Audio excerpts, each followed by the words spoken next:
Hard-fought game. Two good teams, high-powered offenses, just kind of throwing haymakers there.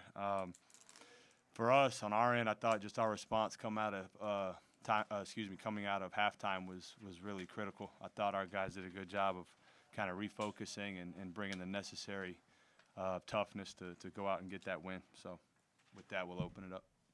Coaches, how important was getting a win like this on the road? Both teams are fighting for the NCAA tournament on the bubble right now to come into Orlando and get a win. How big is this for your team? It was really big. I mean, we know where we are at in our season. You know, we let a couple games go early on in the year that we felt like were right there for us. And, you know, our guys stayed the course, but, you know, we know that we have work to do, and this was a step in the right direction for that against a good team who's well coached. Coach, going into around the 6-7 minute mark, it just became a back and forth battle between you guys. What allowed you guys to be able to pull it out in the end and stop UCF from getting that run?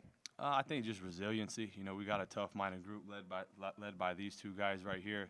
They made huge plays down the stretch, but you know, Keyshawn Hall is a load, man. He's a heck of a ball player.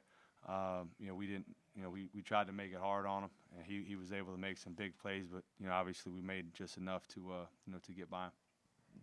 Richie, 8 of 14 today, 6 of 9 from deep. What did you see with UCF's defensive sets that helped you exploit them and get you quality looks on the perimeter? Yeah, you know, I just was super happy with just overall, like, how we moved the ball. You know, they're a very physical team and very well coached clearly, and but it was just something just opened up with my point guards being able to, and Mawot a couple of times, just getting through the lane and making the extra pass to me. That's what we're all about, is making the extra pass, and something happens when you do make it. Just, I don't know, the karma gods, they let that thing go in.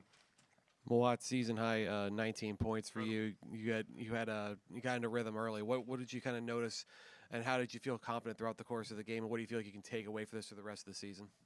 Just my teammates, you know, they helped me get to my spot. So credit to them. They did a good job of just, you know, bringing in the defense and spraying it out to me, and I just made the right read. So just credit to my defense, to my teammates, and also credit to UCF. You know, they're very physical, play great defense, and they're also in the bubble too. So, yeah, just my teammates overall. Coach, what was the biggest difference, would you say, for your team was between the first half and second half in terms of just getting in the paint? Because you ended up doubling UCF's paint points in the second half to get to pull pretty close for the whole game. I thought just overall, just ball toughness was better in the second half. That's what we talked about a lot at halftime. I thought guys were a lot more decisive, ripping and getting into the getting into the paint. You know, making quick decisions. These guys talked about our ball movement, and we had 22 assists on 28 makes. I mean, that's incredible. So it's just a credit to the guys, you know, playing together and making, making quick decisions. Hey, Mawot, man. Great matchup with you and Keyshawn, man. You know, two versatile wings, man. How's it feeling, you know, just playing well against him? You know, he's a big, strong guard. So, you know, defending him in his spots and, you know, making sure he, you know, make him uncomfortable.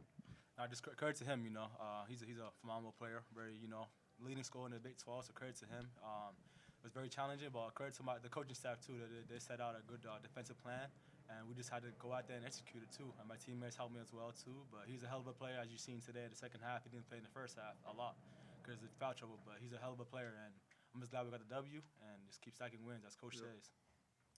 BYU obviously has a national fan base. I know a lot of places you go in the Big 12, you hear them. So how important was that, you know, hearing the BYU fans cheering you on today?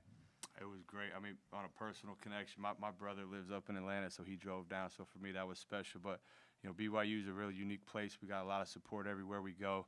You know, Richie's lived this life for some years. He's probably used to it. Me and Mo are getting our first taste of it. But, you know, it's pretty cool to go on the road anywhere we go and see quite a few blue jerseys and shirts in the stands. Coach, I know Darius Johnson, a few of their other guards pressured Yegor in the first half and created some turnovers. How do you feel like he handled the late game situations and ran the offense? And what sort of adjustments do you think he made throughout the course of the night? I thought he was on his heels in the first half, you know, and so we challenged him at halftime. I thought, you know, some of the actions where we were bringing, you know, Richie was coming in to set some screens, try to get Yegor's man off of him a little bit, followed up by another screen by our big. So I thought that stuff helped, but you know, we played him and Dallin a little bit more together. So I thought Dallin was good with ball security too down the stretch, and you know, that's a luxury that we have to have two guys that you can trust with the ball in their hands. Okay, thank you. Thanks, guys. Thank you, guys. Appreciate it.